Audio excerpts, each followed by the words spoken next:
time to declare your independence from tyranny, America. For too long now, we've suffered the injustices of a government that has no regard for our rights or our humanity. We have done this to ourselves. Imagine that in this very same country that we live in, you are watched all the time. And if you even look a little bit suspicious, the police stop and frisk you or pull you over to search you on the off chance you're doing something wrong or illegal. Keep in mind that if you have a firearm of any kind or anything that resembled a firearm while in this country, it may get you arrested and or in some circumstances shot by the police. If you're thinking this sounds like America today, you wouldn't be far wrong. However, more than 200 years ago, when American colonists suffered under Great Britain's version of an early police state, it was only when the colonists finally got fed up with being silenced, censored, searched, frisked, threatened, and arrested that they finally revolted against their tyrants' fetters. And no document better states their grievances than the Declaration of Independence, drafted by Thomas Jefferson. You need to read the Declaration of Independence again and maybe again and ask yourself, while you're reading it, if the list of complaints tallied by Jefferson doesn't bear a startling resemblance to the abuses that we the people are suffering at the hands of the American police state today. If you don't really find the Declaration of Independence by the fathers and you find it hard to maybe decipher, here's my translation of what the Declaration of Independence would look like and sound like if it were written in modern words. There comes a time when the populace must stand united and say enough is enough to the government's abuses, even if it means getting rid of political parties in power. Believing that we, the people, have a natural and divine right to direct our own lives, here are the truths about the power of the people and how we arrived at the decision to sever our ties to the government. All people are created equal. All peoples possess certain inalienable rights that no government or agency or individual can take away from them. Among these are the right to life, liberty, and the pursuit of happiness. And the government's power comes from the will of the people.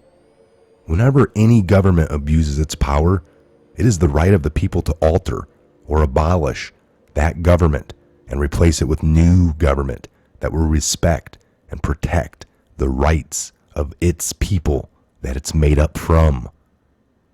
It is not wise to get rid of a government for minor transgressions. In fact, as history has shown, people resist change and are inclined to suffer all manner of abuses to which they have become accustomed. However, when the people have been subjected to repeated abuses and power grabs carried out with the purpose of establishing a tyrannical government, people have a right and a duty to do away with that tyrannical government and replace it with a new government that will protect and preserve the innate rights for the future well-being. Now, some would argue this is exactly the state of affairs we are under and suffering under right now, which is why it is necessary that we change this imperial system of government. The history of the present imperial government is a history of repeated abuses and power grabs carried out with the intention of establishing absolute tyranny over the country. To prove this, consider the following. The government has, through its own negligence and arrogance, refused to adopt urgent and necessary laws for the good of the people. The government has threatened to hold up critical laws unless the people agree to relinquish their right to be fully represented in the legislature. In order to expand its power and bring about compliance with its dictates, the government has made it nearly impossible for the people to make their views and needs even heard by their representatives. The government has repeatedly suppressed protests arising in response to its actions. The government has obstructed justice by refusing to appoint judges who respect the actual Constitution and instead made the courts march in lockstep with the government dictates. The government has allowed its agents to harass the people, steal from them, jail them, and even execute them. The government has dictated militarized government agents, aka a standing army to police domestic affairs in peacetime. The government has turned the country into a militarized police state. The government has conspired to undermine the rule of law and the Constitution in order to expand its own powers. The government has allowed its militarized police to invade our homes and inflict violence on homeowners. The government has failed to hold its agents accountable for wrongdoing and murder under the guise of qualified immunity. The government has jeopardized our international trade agreements. The government has overtaxed us without permission. The government has denied us due process and the right to fair trial. The government has engaged in extraordinary redemption. The government has continued to expand its military empire in collusion with its corporate partners in crime and occupy foreign nations. The government has eroded fundamental legal protections and destabilized the structure of government. The government has not only declared its federal powers superior to those of states, but has also asserted its sovereign power over the rights of we, the people. The government has ceased to protect the people and instead waged domestic war against we, the people. The government has plundered our seas, ravaged our coast, and destroyed the lives of many, many good and great people. The government has employed private contractors and mercenaries to carry out acts of death, desolation, and tyranny, totally unworthy of a civilized nation all over the world. The government, through its political propaganda, has pitted its citizens against each other. The government has stirred up civil unrest and laid the groundwork for martial law. Repeatedly, we have asked the government to cease its abuses. Each time, the government has responded with more abuses. An imperial ruler who acts like a tyrant is not fit to govern a free people. We have repeatedly sounded the alarm to our fellow citizens about the government's abuses. We have warned them about the government's power grabs. We have reminded them of our common bonds. They have rejected our plea for justice and brotherhood. They are equally at fault for the injustices being carried out by the government. Thus, for the reasons mentioned above, we, the people of the United States, declare ourselves free from the chains of an abusive government, relying on God's protection. We pledge to stand by this Declaration of Independence with our lives and our fortunes and our honor. That was 243 years ago. In the years since early Americans first declared and eventually won their independence from Great Britain, we, the descendants of those revolutionary patriots, have, through our inaction and complacency, somehow managed to work ourselves right back under the tyrant's thumb. Only this time, the tyrant is one of our own making, the American police state. The abuses meted out by the imperial government and endured by the American people have not ended. They have merely evolved. We, the people, are still being robbed blind by the government's thieves. We are still being taken advantage of by governments of scoundrels, idiots, and monsters. We are still being locked up by government by greedy jailers. We're being spied on by a government of peeping toms. We're still being ravaged by a government of ruffians, rapists, and killers.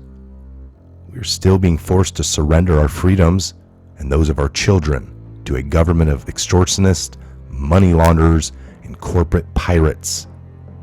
And we're still being held at gunpoint by a government of soldiers, standing army in the form of militarized police. Given the fact that we are relatively a young nation, it hasn't taken very long for an authoritarian regime to creep into power. Unfortunately, the bipartisan coup that laid siege to our nation did not happen overnight. Just like you don't become homeless overnight. It takes a series of mistakes. It snuck in under our radar, hiding behind the guise of national security, the war on drugs, the war on terror, the war on immigration, political correctness, hate crimes, and a host of other official-sounding programs aimed at expanding the government's power at the expense of our individual freedoms. The building blocks for the bleak future We're just now getting a foresight of, all right?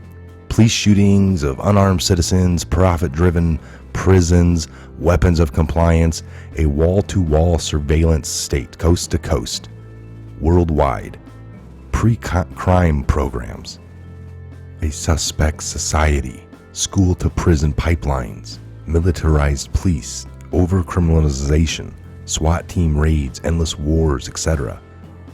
We're put in a place by government officials we trusted to look out for our best interests, and by American citizens who failed to heed James Madison's warning to take alarm at the first experiment on our liberties.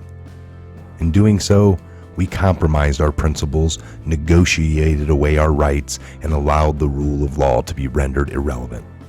There is no knowing how long it'll take to undo the damage wrought by the government corruption, corporate greed, militarization, and a nation of a pathetic, gullible sheep. The problems we are facing will not be fixed overnight. That is a grim reality with which we must contend. And frankly, to be as clear as I can be, we may see no relief from a police state in my lifetime or for several generations to come, depending on how fast things can get fixed. That does not mean we should give up or give in or tune out. Remember, there is always a price to be paid for remaining silent in the face of injustice. That price is tyranny. As Edmund Burke, the 18th century British statesman and author who supported the American colonists, warned, the only thing necessary for the triumph of evil is for good men to do nothing. Remember that. And freedom is never more than one generation away from extinction. We didn't pass it to our children in the bloodstream. It must be fought for, protected, and handed on for them to do the same. Ronald Reagan, United We Stand. Happy 4th of July 2019, where we go one, we go all. Again, have a great Independence Day celebration, celebrating our independence and freedom and marching forward to regain a lot of it. Never give up the fight, never give in, never give up your freedoms, never give up anything to idiots. It's really, really hard to get back.